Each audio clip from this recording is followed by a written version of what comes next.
Welcome back to Wildcat Clarinet Work. I'm Scott Wright, and today we're going to talk just a little bit about one of my favorite etudes. This is etude number 1 in the Rose 40 Studies, Book 1, C major, marked Allegretto, cantabile. I've played this a long time. In fact, this is one of those etudes that I took out when I was 17 and used as one of my college auditions. So I spent a lot of time with this, and over the years have had the opportunity to talk about this and study this etude with a lot of wonderful teachers. So as always, I'm so thankful to the teachers that I've had the opportunity to work with. Anyway, when we talk about interpreting this or playing this and trying to gain some real benefit out of it, I think I'd like to break it down to 3 things. 2 of them are sort of clarinet specific things, and then one more general music interpretation sort of topic. The first clarinet-y thing that we need to discuss, you should take a look at this. You see all these leaps up and down, over breaks, changing registers, and this presents a problem for the clarinet player. Actually, it presents a problem for any player of a woodwind instrument, and the problem can really be summed up in one word: resistance. For instance, the very first note of this piece, the long C, because we've got the thumb, first, second, third, 1, 2, 3, and pinky down, we're playing a very long note on that long C. There's a lot of resistance. That note requires a lot of pressure from down low when we play. Okay, so that's a certain type of resistance. If you look at the second note in this etude, open G, almost no fingers down unless we vent. So we're playing a very small note or short note on the instrument, virtually no resistance. You could give a 3-year-old a clarinet and say blow open G, and they're going to get a note. So the question arises, how can we create a uniform, consistent tone when we're playing a note that's really resistant, and then it changes to a note that's not resistant at all, and that goes to another note that's resistant, and so on and so forth. And it's a hard question. And this requires the clarinetist to approach the instrument in a very thoughtful way. How are we going to equalize or normalize the resistance on notes that simply aren't resistant mechanically? And for this, the answer to this question, I'll go back to my choir days. I was fortunate to sing a lot when I was young. And we talked about, vowels, tall vowels, changing the shape of your mouth, A, E, I, O, and all this stuff to create beautiful sounds when we sing. And the clarinet player needs to think a little bit more like a singer when it comes to figuring out this whole resistance question. Okay? So I'm going to play this first sound, and I'm going to go to our 5 vowels, at least the 5 vowels we learned when we were kids, A, E, I, O, and U. And I'm going to ask you just to say A. Now say E, E, I, O, U. Now you notice when you change from one vowel to the next that your tongue is moving either up or down. The shape of your oral cavity is changing. It might be rounding out. You might feel the throat opening, maybe for the ooh, as opposed to the E, where it feels like everything lifts up.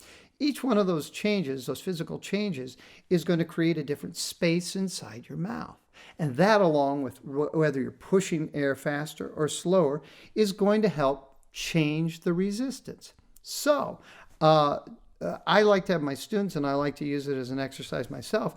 I like to play that first C, or actually you can take any note, but we'll take C. And I'm gonna first say te, te.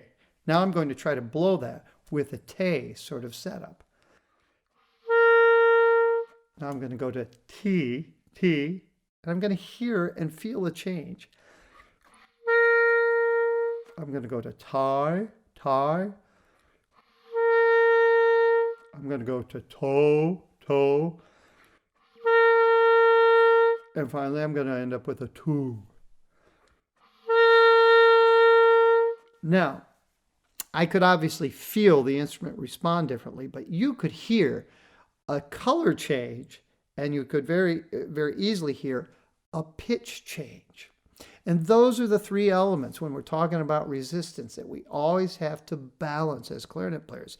We've got to set up a resistance that feels good. In other words, we've got to like the blowback we're getting, but we've always got to balance that with, is the color nice? Is it too bright? Is it too dark? Do we like the quality? Is it too edgy? Is strident? Those words come into play. And then finally, we might love the sound we're getting. We might love the blowback.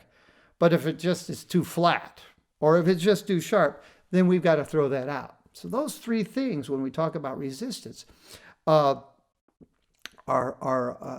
things or elements that the clarinet player must really ponder and be thoughtful about in the practice session. Just plain sounds.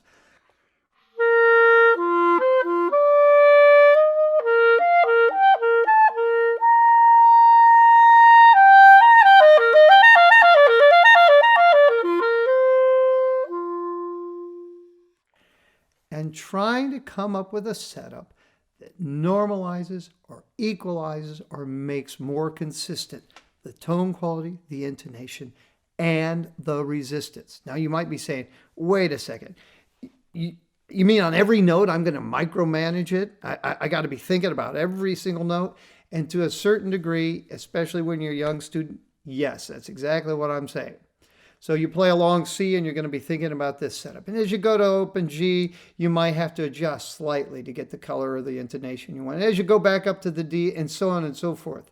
But as you start practicing like that, and as you start incorporating a thoughtful approach to tone color, to the resistance, that is how you feel when you're blowing, and to the intonation, as you start to work on your scales,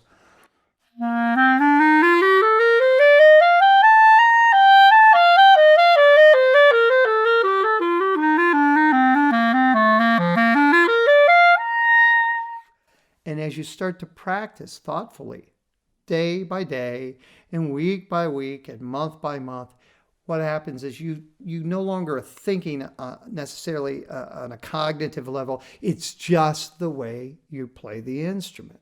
So in the beginning, yep, it's a lot of thought. But as you go on, that just becomes the way you play. The next thing we're going to talk about in terms of creating a beautiful legato on the instrument, and this is another clarinet-y topic, are the hands and the fingers. You all know we need to set up our hand position so that the fingers are relaxed, they're curved. You know that we press with a minimal amount of pressure, and then when we release, the fingers go up with the smallest amount of space. But there are also a few other things you can think of, and maybe you've heard this before, but it's always worth repeating. When you get on the second measure, the F natural, for instance, now, instead of lifting up the whole right hand, you can keep the right hand pinky anchored down. And this is going to eliminate a lot of thunking around. Young students will go, and they're constantly flinging that hand up, and the pinky, since it operates a long key, and that activates a very large pad, that's responsible for an awful lot of noise as we play, and it really disturbs the legato. So I'm going to keep that right hand pinky engaged.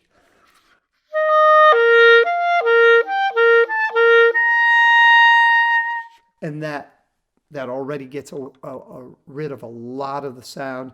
And just by anchoring that down, it seems to keep the rest of the fingers a little bit more at home. Another thing that we can do to not only work on the sound, but also equalize resistance, we can take a note like the open G or an A natural, and we can add fingers. And you all know this already. It's called venting. But we're keeping a little bit more of the air in the instrument. We're causing it to blow a little bit with a little bit more resistance, but we can also affect the tone quality. And you can work with your teachers about and talk to them about what combination of fingers gives the best G, the best G sharp, and the best B flat. But you're going to find applications throughout this etude where you can keep hands down, you can keep fingers anchored, all sorts of things, and that's going to help the legato. So Resistance, color, intonation. That's one clarinet topic. Fingers, control, and minimizing the motion. That's another clarinet topic. Now, if we really want to transform this from being just a study, that's what etude means, to being a piece of music, we need to do a little investigative work to try to figure out some ways to interpret or make the music that is embedded in this piece come to life. If you were just to set the metronome at 76 and blow,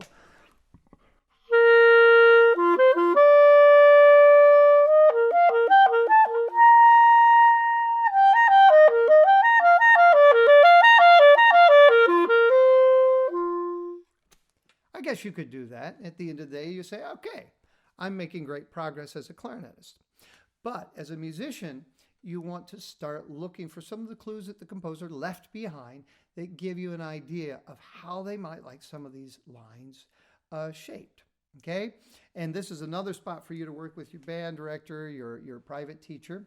But we're looking for motives that are used again and again. And so we'd like to treat some of those motives in similar fashion. We're looking for repetitions, because rarely when we repeat ourselves do we repeat it the same way. In fact, usually with music, as with speech, we repeat things because we want to emphasize them, or we want people to sit up and actually listen to them. You look for spots where you might be able to shape up dynamically or pull away dynamically. Sometimes we call that contour dynamic, and sometimes it's appropriate and sometimes it's not.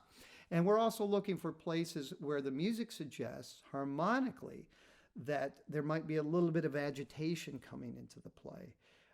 So we might push forward, where we might be a little bit more physical with our articulation or the fingers. And those sorts of things, that sort of investigative work you do and then implement into your playing, are going to transform this from being a clarinet etude or study to being a beautiful piece of music.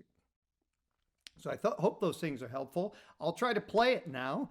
And this is one interpretation. This is by no means the way you got to play it, but I'm going to play it one way that I think makes sense from a musical standpoint.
So that's just one idea how you might want to shape that rose study.